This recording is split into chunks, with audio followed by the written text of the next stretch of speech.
change their world. Local heroes need global insights. We are there for you with more news and information, comprehensive background, and relevant analysis. All the news, all the time, up to the minute.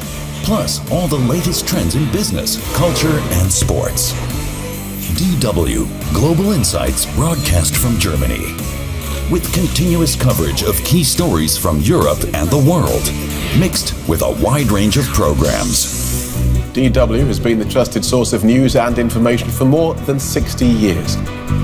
And DW also plays a prominent role in the digital age. With free, uncensored information, with a forward-looking multimedia strategy. Be well informed at any time on the move with the new DW News app. Live, interactive, personalized, and always in dialogue with users. The diverse palette of DW services, making an important contribution to the strengthening of international relations in a digital world.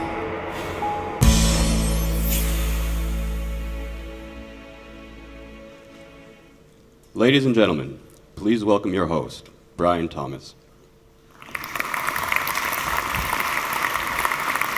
Ladies and gentlemen, welcome, welcome.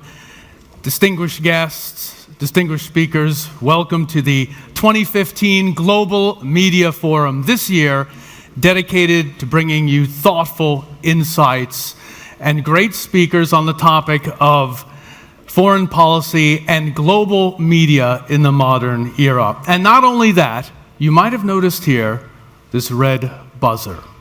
Well, in a very short while, DW will be going live worldwide with its new 24-hour English language news channel. I'm honored to be one of that news channel's TV anchors. Now, it's the culmination of a vision and a monumental effort by everyone at DW to bring a new voice to a rapidly growing field, as we all know, of international competition. We're pleased to have all of you here for this truly exciting leap into a new world for DW and for all its friends and audiences around the globe. Before we get our program underway, there's some important information for you. If you're using the headsets, Channel 1 is for English, Channel 2 is for French. And if you have any questions about the workshops that are coming up over the next 3 days, please feel free to talk to the staff in the foyer. They'd be more than happy to help you out. Well, as we get settled in, it's time for a little musical interlude. We're very happy to have with us Peter Materna and Michel Heupel. They're going to play a short number composed by Peter. Largo from Peter's concert, WOO.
And Michelle Heupel.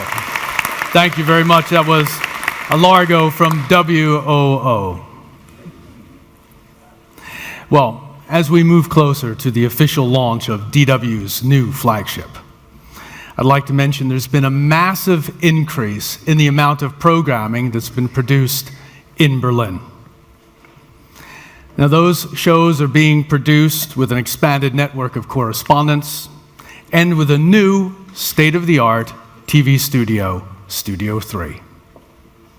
To tell us what's ahead for DW in this incredible new future, please join me in welcoming the man leading DW, leading this network into that future, DW Director General Peter Limborg.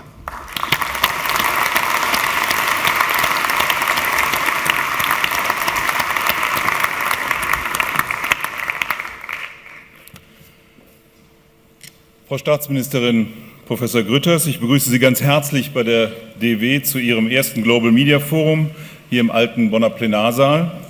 Die deutsche Politik investiert wieder in die deutsche Welle. Sie persönlich haben daran einen großen Anteil. Auch von dieser Stelle meinen herzlichen Dank.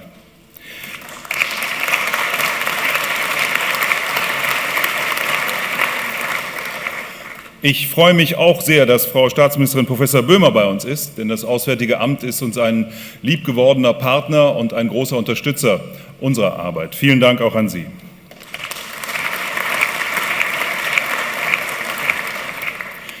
Herzlich willkommen auch Staatssekretär Dr. Jan Eumann aus Nordrhein-Westfalen.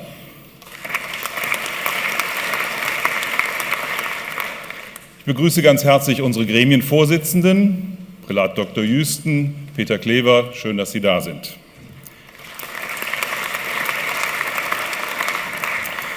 Liebe Mitglieder von Rundfunk und Verwaltungsrat der Deutschen Welle, meine sehr geehrten Damen und Herren, liebe Freunde der Deutschen Welle. Ich heiße Sie alle herzlich willkommen hier zum Global Media Forum. Und wieder haben wir über 100 Länder vertreten hier bei fast 2000 Gästen. Das ist eine stolze Anzahl und ich freue mich über dieses Zeichen der Internationalität und erlauben Sie mir daher, dass ich in die Hauptkonferenzsprache Englisch wechsle. Ladies and gentlemen, despite the weather, this is a great day. Today, we can look forward for 3 days of stimulating ideas and discussions. Today also marks the start of DW's new English language television channel and the official start, not to forget, of our new application, which is really worth looking at, and I hope that you will load it down in these coming days so you won't miss anything from DW. As a notorious optimist, I normally follow the good old Monty Python rule to always look on the bright side of life. But as we talk about global media, this is not always as easy. Yes, there are positive developments. Around the world, we enjoy benefits of digitalization, such as the global flow of information and communication and interaction. Technology is making regional headway, with media markets booming in Asia, where HD, OTT, or video on demand are making big advances. Countries in Africa establish booming media markets. A traditional radio continent is opening for the internet and mobile media. Yet, despite the positives, the media situation is critical around the world. In many places, it's very worrying. Quality journalism is becoming increasingly difficult to implement. Sometimes that's due to a lack of knowledge about the standards of the craft, and sometimes it stems from a lack of funding. But frequently, the reasons behind journalistic impoverishment are political. Freedom of the press and freedom of expression are under huge pressure in many countries. For journalists, it becomes increasingly dangerous to investigate, report, and share their comments. In short, to speak the truth. More and more colleagues are paying with their lives for exercising their job and this human right. Freedom of information is also steadily being eroded. People are prevented from accessing independent information. Site blocking and censorship are sad realities in many countries. International broadcasters controlled by non-democratic regimes are ramping up. At the same time, we are witnessing a renaissance of cynical propaganda, disinformation, and media degradation, as the older generations among us might recall from Cold War days between East and West confrontation. Writers hired by government-affiliated troll factories pollute the internet. Religious fanatics upload their videos in inhuman brutality. The struggle for media dominance in the Cold War was practically a warm breeze compared to the battles of information and opinion made possible by digitalization, the internet, and social media.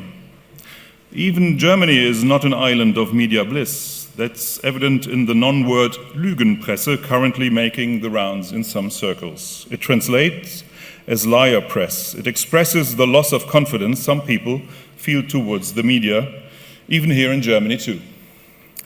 But in Germany, everyone can speak his or her mind without restraint and voice their opinions in blogs on Twitter, Facebook, or other social media platforms.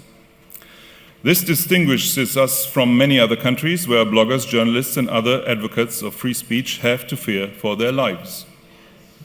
Ladies and gentlemen, sadly, an overwhelming majority of the world's population lives without a free press. Without free access to information, without the right to freedom of opinion, prosperity has grown, freedom, unfortunately, hasn't. So, after all this sad news, how do we respond to that? First of all, like I said in the beginning, with optimism.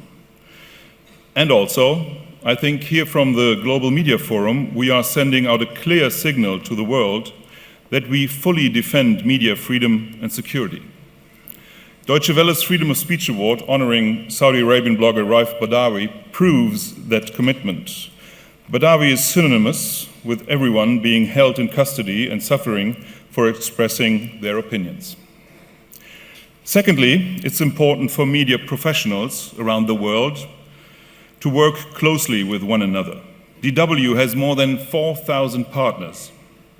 We talk about our values with them and provide each other with mutual support and respect. I'm especially pleased and proud to welcome so many representatives from our partner broadcasters and platforms here today. And thirdly, with our new English language television channel and the overall restructuring of DW's programming to provide more information in 30 languages, be more international and address people more regionally, we want to be heard loud and clear as the voice of freedom and peaceful cooperation. Throughout the world, the struggle for freedom of expression has grown tougher.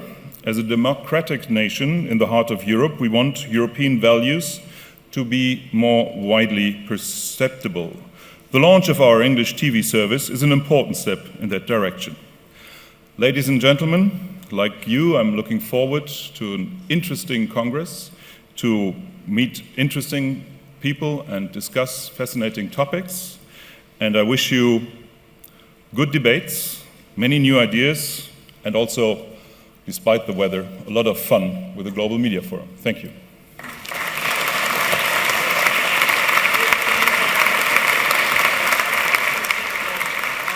DW. Thank you very much, Peter.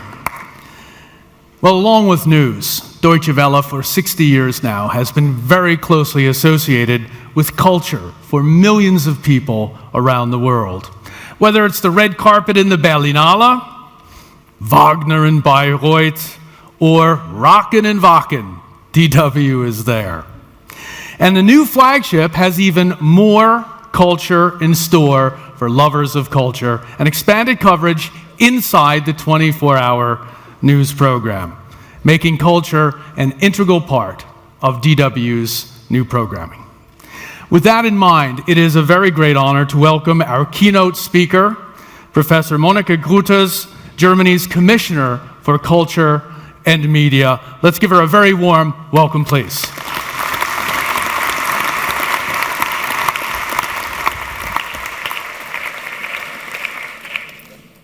Lieber Herr Intendant, sehr geehrter Herr Limburg, verehrte Frau Staatsministerin, liebe Maria Böhmer, sehr geehrter Herr Staatssekretär Dr. Eumann, sehr geehrte Damen und Herren, auch Medienfreunde, und ich begrüße alle Abgeordneten aus dem Bundestag und aus den Länderparlamenten.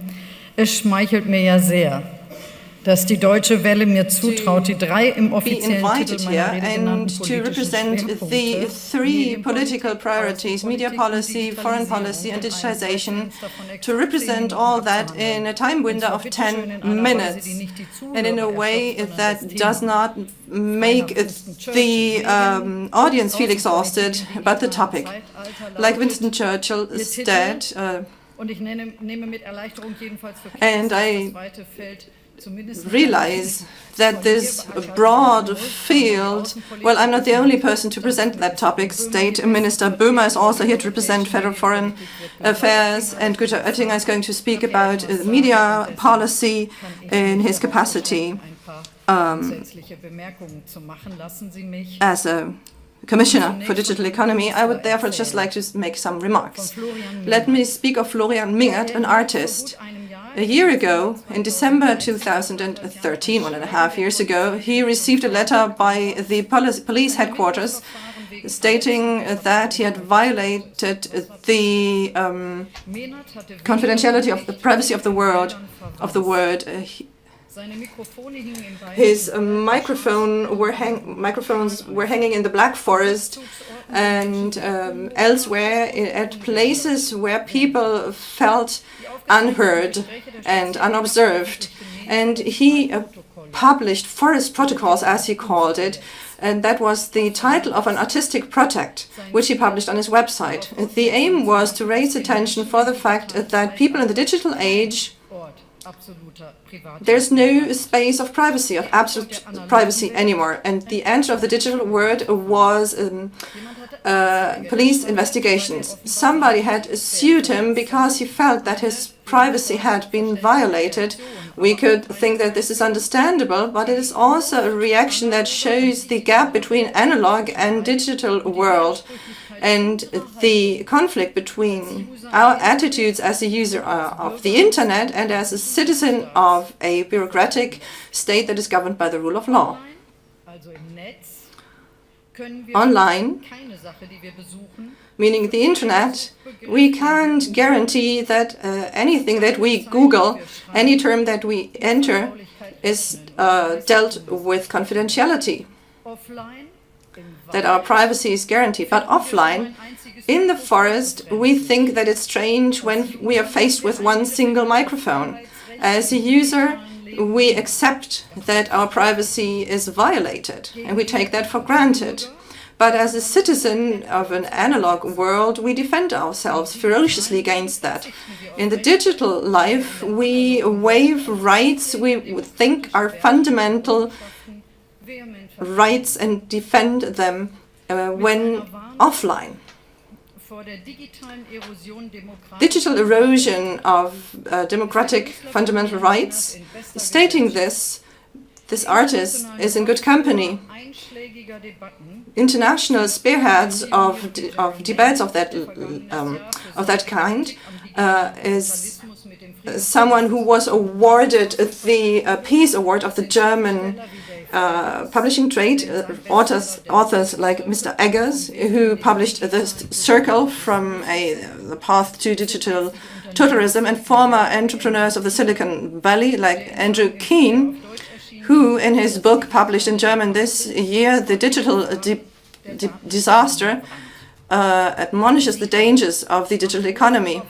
They all draw our attention to the fact that our freedom in the internet is jeopardized by two sides at least. On the one hand, by the digital information monopoly of the big in interpreting capacities and monopolies of the big corporations. They lead us the way and they decide what we are shown online.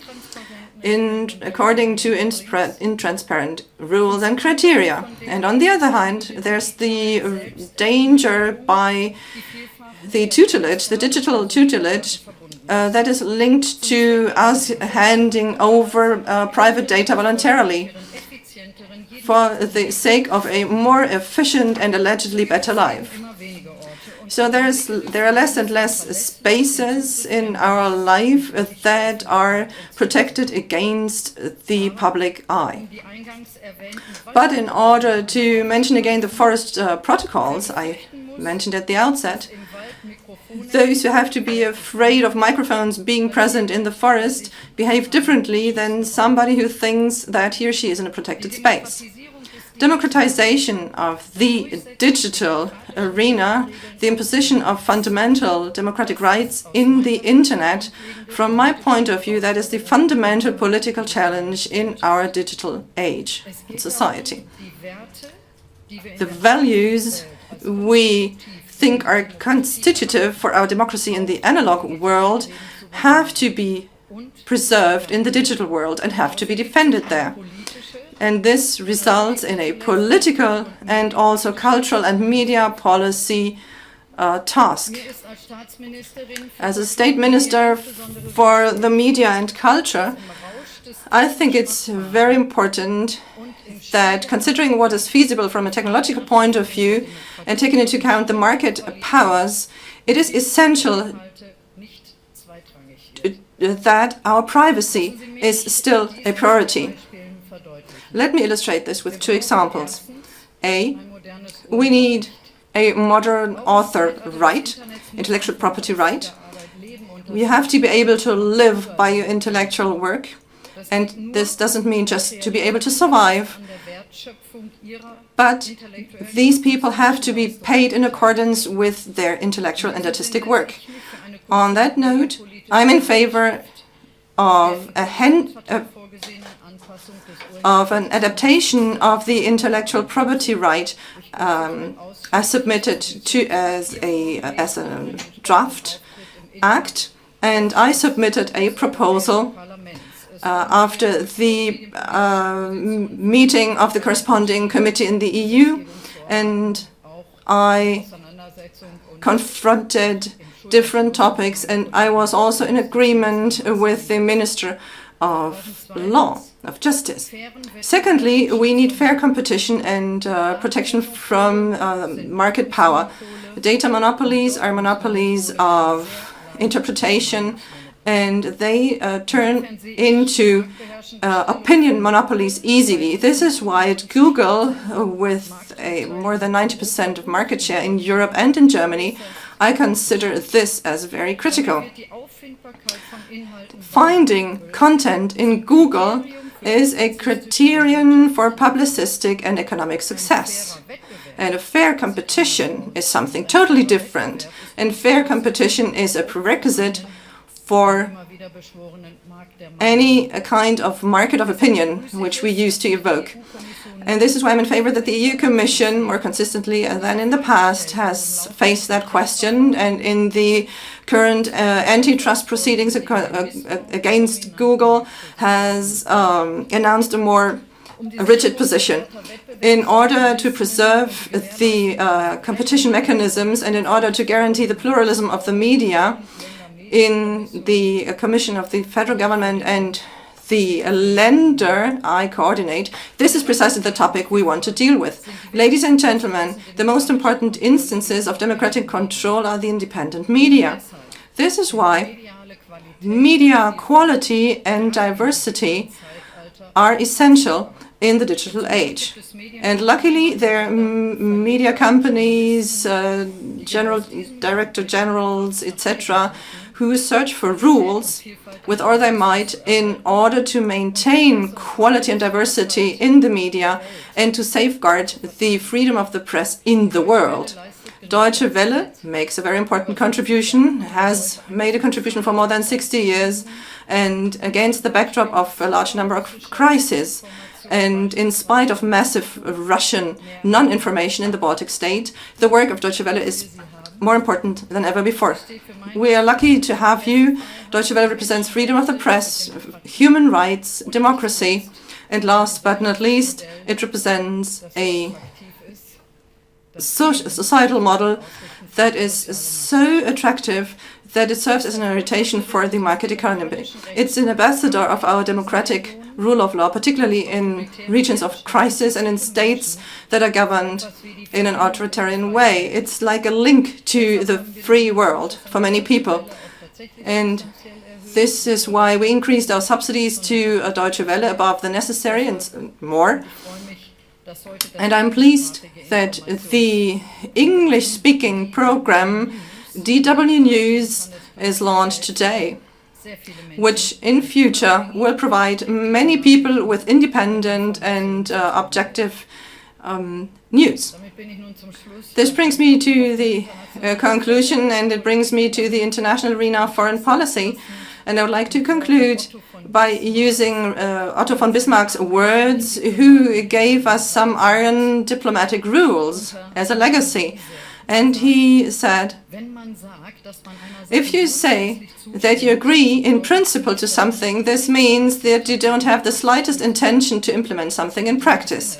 On that note, ladies and gentlemen, I wish you a lot of success for your conference and a little consensus, but lots of debates with results and findings on foreign policy and international democracy in the digital age. Thank you very much. Professor Monika Grütters, Germany's Commissioner for Culture and Media, DW, having a big role to play in all the challenges ahead in our digital age. Thank you so very much.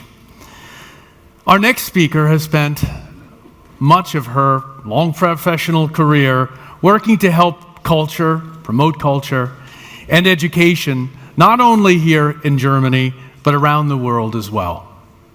And in the course of that work, she's discovered some very unique insights into media and foreign policy in the digital age. Please join me in extending a very warm welcome to Professor Dr. Maria Böhmer, Minister of State from the German Foreign Office. Welcome.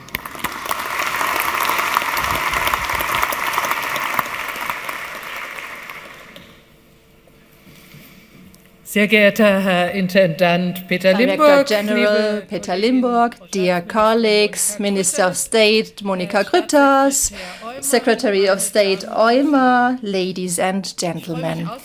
I'm especially pleased to be here in the World Conference Center. I experienced this as a plenary room of the Federal Parliament, but you see that times change rapidly, and this is also what happens to Deutsche Welle. Today we will see the launch of the English-speaking channel.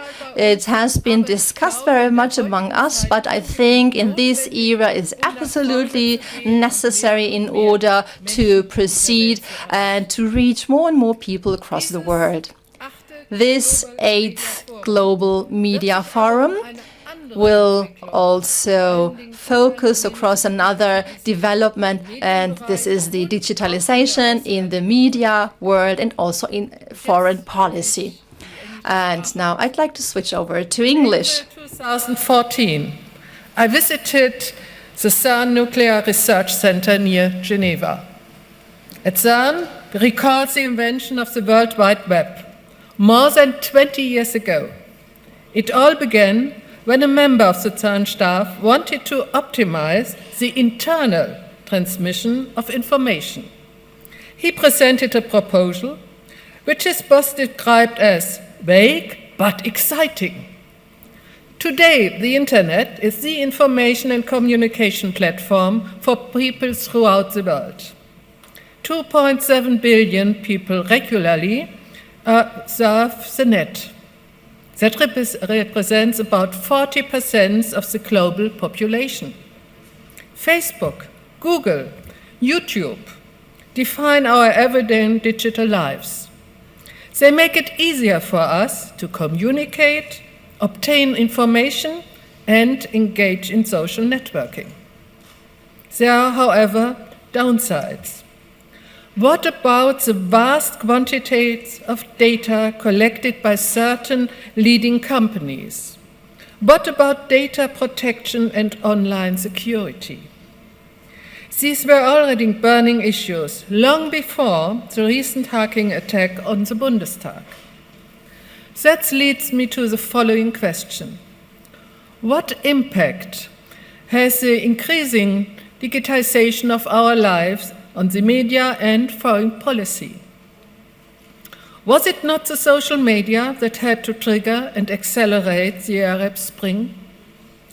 They played a vital part in enabling civil society, with state-controlled media, a voice that was heard worldwide.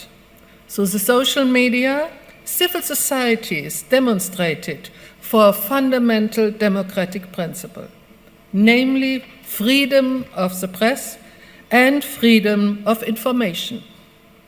Think of countries engulfed in regional crisis and armed conflicts, such as Ukraine. In order to support pluralism and balanced reporting, Deutsche Welle has stepped up its activities in Ukraine. Deutsche Welle is advising the newly created public broadcasting service in Ukraine. At this point, Mr. Limburg, may I offer you and your staff my thanks for this great commitment, particularly in regions torn by crisis and conflict, in countries where freedom of opinion is restricted. Bloggers and online activists are playing an increasingly important role as citizen journalists. But what framework applies to an internet in which anyone can publish anything, in which the background to a report cannot be reliably pinned down? Convincing answers must be found to this question if journalistic output is to be credible and thus inspire confidence among readers and listeners. Global crises, armed conflicts, and terrorist attacks have placed even a greater responsibility on the media for their reporting. This is compounded by the fact that the media must also face up to the global market challenges. What strategies are media providers such as television broadcasters developing to keep viewers watching and to attract media users in this digitized world? According to a study of the Hans Bredow Institute, television remains the main source of news for German internet users. In the international comparative study, Germany is on top in terms of reliance on television use. It is notable that the respondents consider television's reporting to be particularly trustworthy. The trust in the media is highest in countries with public broadcasting corporations.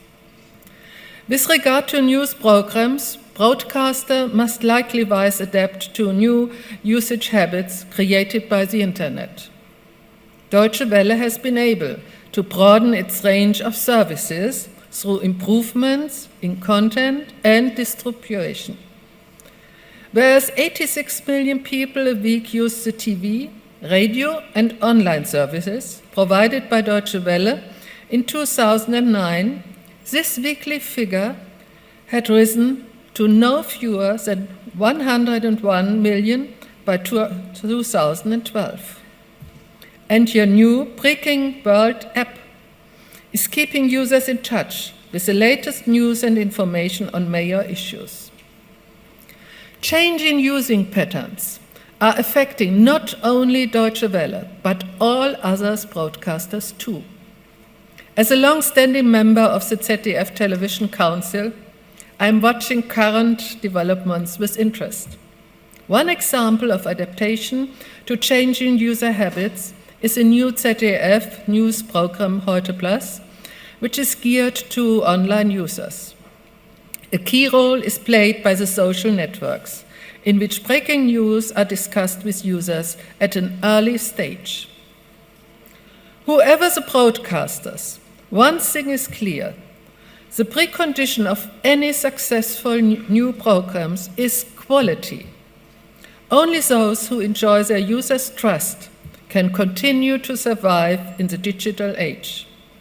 At times like these, when freedom of opinion is restricted and threatened in many countries and regions of the world, the diversity, responsibility, and credibility of the media are all the more important.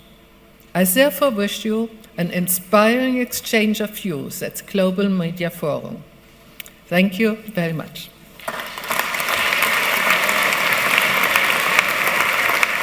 Maria Böhmer, Minister of State from the German Foreign Office.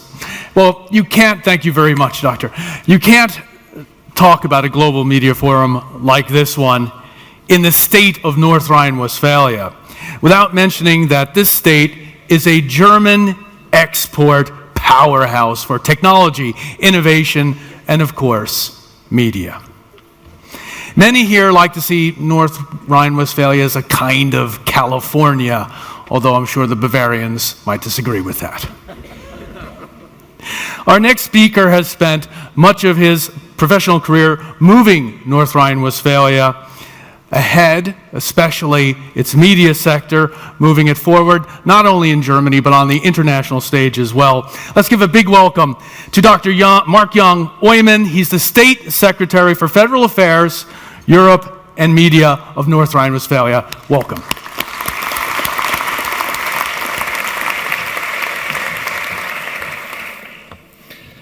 Thank you very much. Good morning. And no mistaking, North Rhine-Westphalia is the hub for media in Germany and probably comparable with California. Director General, Minister of State, Mrs. Grütters, Minister of State, Mrs. Böhmer, dear Mr. Houston, dear Mr. Klever, dear Dr. Kofler, dear international guests. It is my pleasure to welcome you here in North Rhine-Westphalia this morning. I do so also on behalf of the state government and especially the Premier, Hannelore Kraft, who is sending her greetings. To be sure, there is no better place than the Global Media Forum to discuss the role of the media and especially the digital media for communication across borders in foreign policy and also in international diplomacy. North Rhine-Westphalia has been, for many years now, the leading center of the media and communication sector in Germany. We are home to 25,000 media companies, amongst them several global players. Our very lively media sector is comprised of successful broadcasters, movie production companies, internet firms, publishers, and newspapers. To strengthen and develop this diversity and creativity is one of the main policy aims of a state government. Bonn, on the other hand, is a German center for international cooperation and a leading sustainability cluster, where the big challenges of the 21st century are discussed. Just a couple of weeks ago, together with GITS, we hosted a big international conference to discuss the ongoing SDG process and the global transformation thesis new global goals are going to require. In the city of Bonn, the UN city on German soil, the media and the international sphere overlap. The Global Media Forum is a key element of this dialogue and has evolved as one of the major international platforms when it comes to debating the role of the media. Many thanks and respect go to the broadcaster, our host, Deutsche Welle, especially to Director General Mr. Limburg. Ladies and gentlemen, yes, of course, we live in interesting times.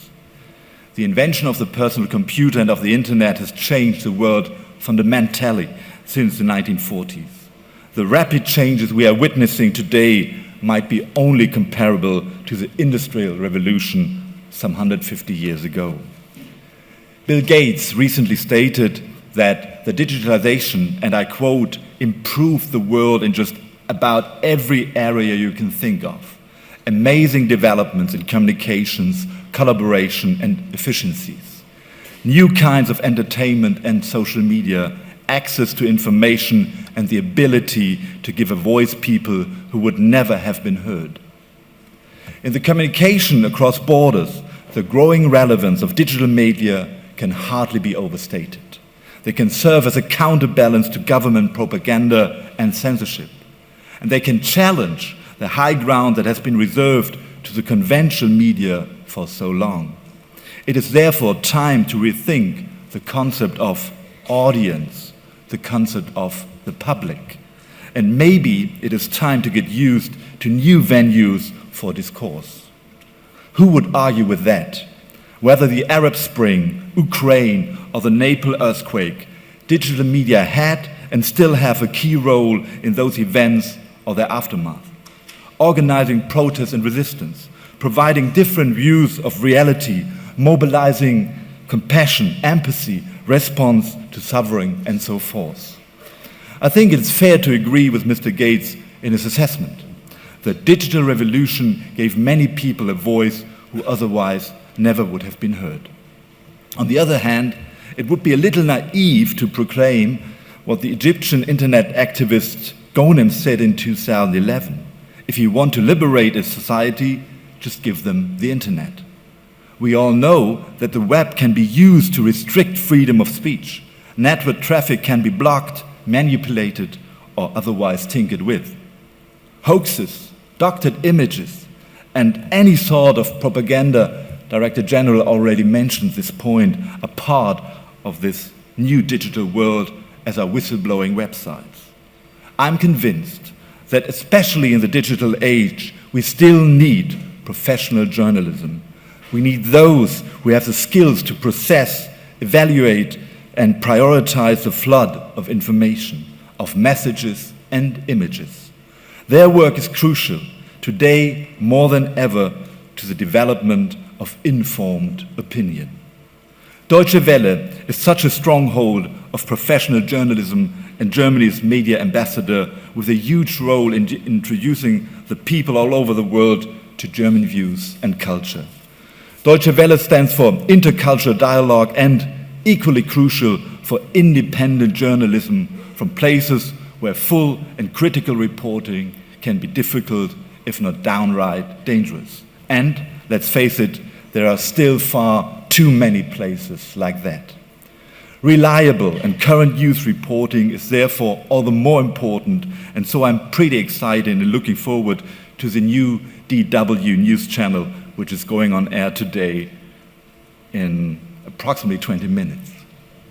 Governments play an equally important role for today's highly diverse and converging media environment, which is channeling information in a globalized world and ever shorter news cycle. There is a need for a democratic, inclusive, transparent, and proportionate regulation to properly utilize the opportunities provided by the internet. We must make sure that there is diversity and transparency.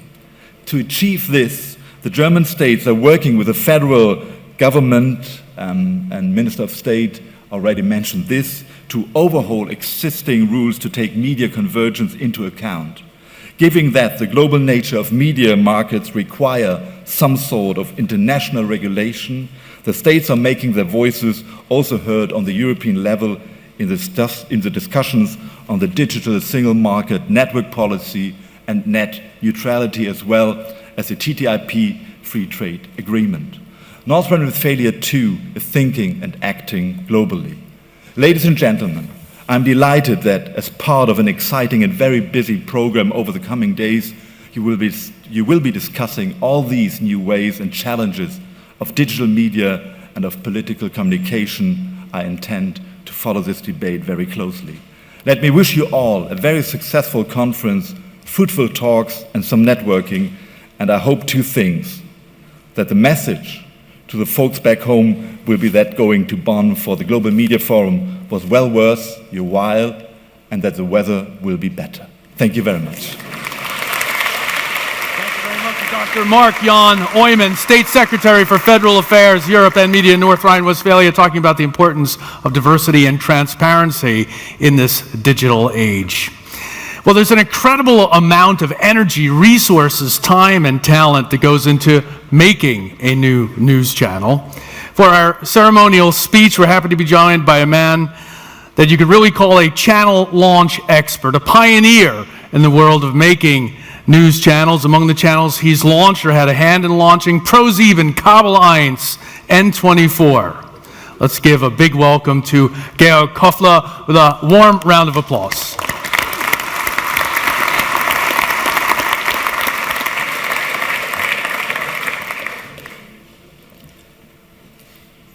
Thanks. Good morning, ladies and gentlemen. As we all know, Deutsche Welle, DW, is an institution for public service broadcasting. And on this basis, its key performing elements are independent journalism and a determined focus on quality program.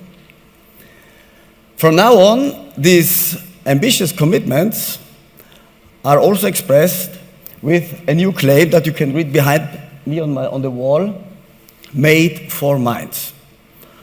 I think that this claim is one of the best that has been created so far in our German media industry, and it is certainly the best to underline the genuine duties of public service broadcasting, namely to address the minds of the audience and not the cheapest and lowest common denominator of mass entertainment.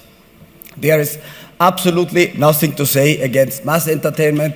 This is a natural and legitimate function of a free media market. But this is not the job of public service television or broadcasting. Public service broadcasting has the unique privilege of being financed by public fees. And in return, it has to create a sustainable programming for information, culture, and education. I think that DW Deutsche Welle fulfills this commitment with its current programming, and especially now with its enhanced programming, better than most of the other colleagues of public service television. Made for Minds also addresses what the famous actor and theater director in Germany, Gustav Grütters, once said: if you are on the stage, try to bring the people up to you and don't step down to please it the easy way. So, Made for Minds certainly does not stand for this avalanche of unreflected statements, comments, vlogs and blogs, and this mix of unverified information and sometimes deliberately manipulated news. For all this, allow my frankly speaking, for all these megatons of bullshit that flow through in real time through the internet.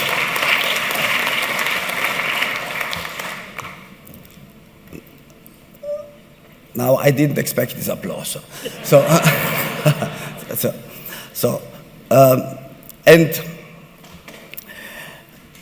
And therefore, public service broadcasting, more than ever, has to be a lighthouse for serious and open-minded journalism, for accurately researched information, for a responsible agenda setting by a fair and competent judgment of priorities, and for a high level of cultural reporting.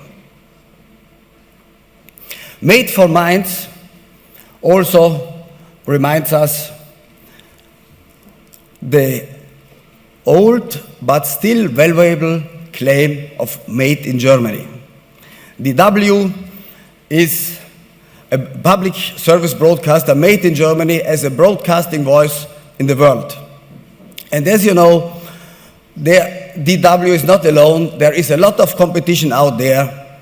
And some of our competitors, of course, as all we know and we know it, do not share our values and our way of life.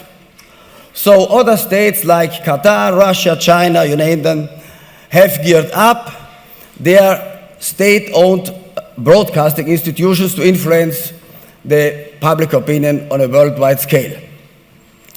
And in this international context now, DW has the duty to hold up our German standards for freedom, democracy, human rights, and our German standards for an independent and pluralistic media system. So I think that the German government, and especially Frau Staatsminister Monika Grütters, took a wise decision in stabilizing and increasing the financial basis for DW. I really think that this is an efficient investment in protecting and distributing our cultural values. Now, ladies and gentlemen, the postulation of great ideas and great commitments is one thing. The performance in the real world is another one.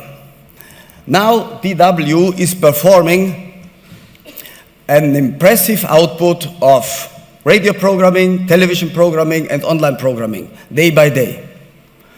And if you want to follow that, as Mr. Peter Limburg already told you, you have to download the new DW app. I did it already, and if you don't have done it so far, you should do it after this session immediately. It is a real enrichment for the news flow on your smartphones and on your home screens. Today, DW Deutsche Welle is a well-managed, modern media company, solidly financed. And so I tell to the management and to the journalists and the editors of Deutsche Welle, there are no more excuses. Now you have to perform your program in a quality that matches your great claim, made for Mainz. And I wish you all the best for this important job.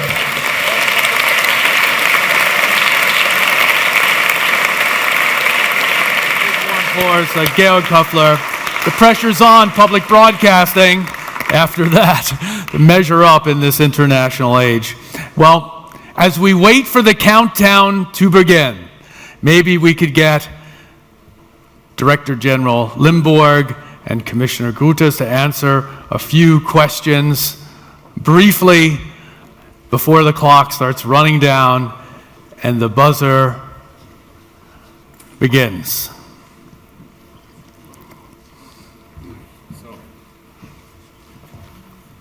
So, not yet. Not yet. Commissioner Grütters, a question about DW positioning itself. Es wird immer härter im internationalen Wettbewerb für Sender wie difficult in the international arena for DW. Where should DW position itself in this competition? Is that we have an objective information, that we broadcast documentaries, and that we categorize the information in the context, so that a Russian disinformation policy in the Baltic states is not counteracted with a different type of competition, but we want to have neutral, fact-based journalism, which is much more credible for many people in order to be able to understand politics. So fact-based information is very important. Yes, and the information as such. Director General Limburg, it's almost time. It's almost time. Bald ist es soweit? Was sagen die Gefühle nach so einer aufregenden Zeit? Glaube ich weniger. Also, ich nehme mal das mit. Ja. Also ich glaube, der Kollege Fotograf muss kurz mal weg, sonst sehen wir colleague, nämlich the photographer, has to leave because otherwise we don't see when the countdown starts. Well, I'm excited and I'm grateful to our employees who did a tremendous job in the course of the last year, and they had to undergo constant change. And this is why I think that we really launched something extraordinary. It is a program that's worthwhile watching, an app, a cultural change also in the company, and this is what I'm feeling. And I'm also full of hope that everything's going to work properly as we wanted to once we pressed this buzzer. Frau Grütters, noch eine kurze Frage stellen. One more question to Ms. Grütters.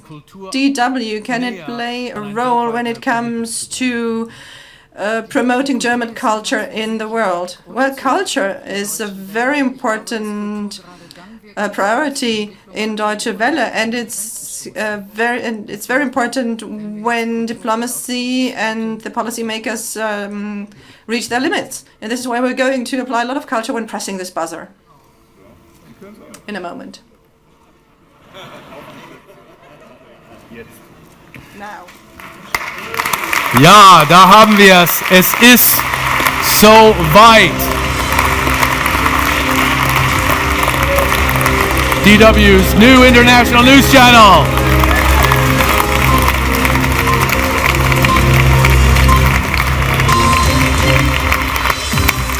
This is DW News live from Berlin. It's the day of reckoning for Greece. Can Athens reach a deal with its creditors? While Greeks rally in the capital ahead of an emergency summit of Eurozone leaders this evening. All sides are pushing for an agreement to stave off a default and possible Grexit.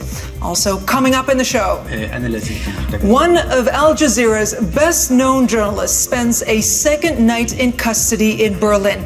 Ahmed Mansour is waiting to hear whether he'll be extradited to Egypt, where he would face 15 years in prison.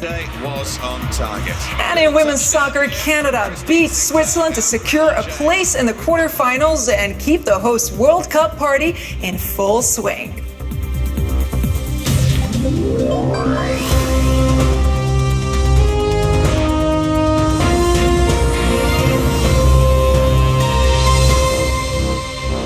It's good to be with you. I'm Leila Harak. It's a decisive day for Greece and for Europe. In just a few hours' time, Eurozone leaders meet to try and hammer out a last-minute deal to keep Greece in the euro. Well, so will it be deal or no deal? No deal could lead to a Greek default within days and a so-called Grexit.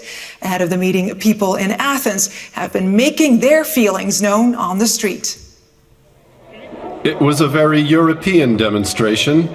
They wrote Democracy for Europe in English and German, as well as in Greek. About 5,000 turned out to back their government as leaders prepare for the emergency summit. They're looking for a deal for Greece, one that saves them from further rounds of painful cuts.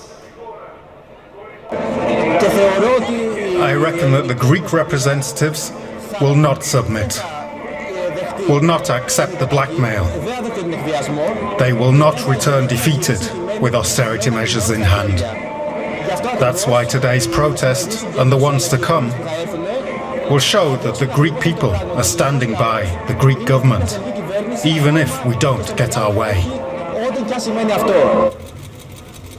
Prime Minister Alexis Tsipras submitted a list of suggestions to secure a deal after a number of phone calls to creditors. He needs to unlock 7 billion euros in bailout funds to stave off a Greek bankruptcy. Questions for Finance Minister Yanis Varoufakis seem as endless as the financial hole he faces. What do you expect, a press conference while I'm driving? No. Varoufakis said he remained confident that he and Prime Minister Tsipras could persuade Greece's creditors to keep the country afloat and in the euro. Yet he's facing demands to cut pension payments and raise value-added tax rates. The hope among demonstrators here, though, was that the government will not back down, no matter what the price. All right, well, let's talk to Georg Mattes in Brussels. Georg, the Greece submitted new proposals. How are they being received in Brussels? Well, Alexis Tsipras just arrived here minutes ago and was received at the European Commission with a big hug from the head of the European Commission, Juncker. The Commission then, however, went on to say, and Jean-Claude Juncker himself, that the offer that has been put on the table is only a step in the right direction. It is the basis for an agreement, but not more for the moment. And Georg, of course, ever since this crisis broke out, we've been 1 week away from Armageddon. Could this latest deadline serve as a catalyst for all parties to finally make concessions? I think it stands a good chance that both sides will be prepared to go the extra mile. A lot is at risk here. If this special summit will not produce results, it will be a lose-lose situation, and hence there are already speculations in town that even the creditors will be prepared to make further concessions to the Greek side. All right, Georg Martens there reporting from Brussels. Well, let's get you now the economic angle on the Greek debt crisis. That was DW live from Berlin, the new DW news program. Well done,